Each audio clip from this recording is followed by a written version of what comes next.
Welcome to our channel. Today we how to install Microsoft Outlook Focus Inbox for email workflow control. Quick tutorial step by step clearly.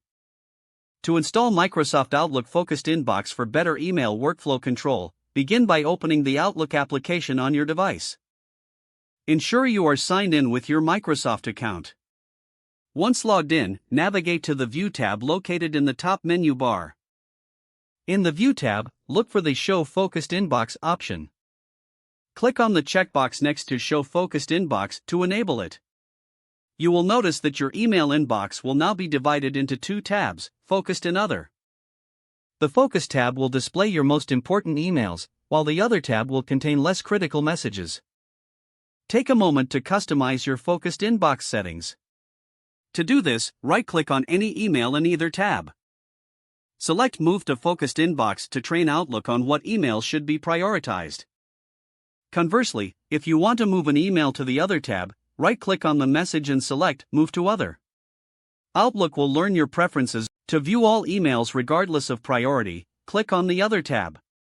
If at any point you decide to disable the Focused Inbox, return to the View tab and uncheck the Show Focused. Remember to regularly check both inboxes for updates and new messages.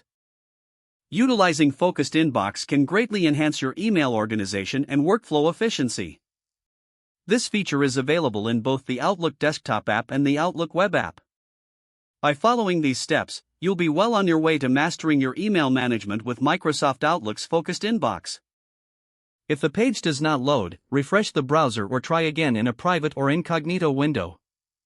Make sure you are using the correct email address, then retype it carefully to avoid small typos. If your password is not accepted, use the Reset option and create a new strong password you can remember. Check your spam folder for verification or security emails, then complete any requested confirmation steps.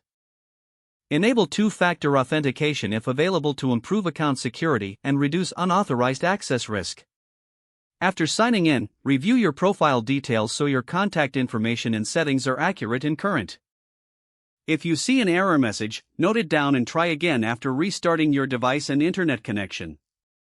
Log out when you finish, especially on shared devices, to keep your account and payment information secure. If the page does not load, refresh the browser or try again in a private or incognito window. Make sure you are using the correct email address, then retype it carefully to avoid small typos.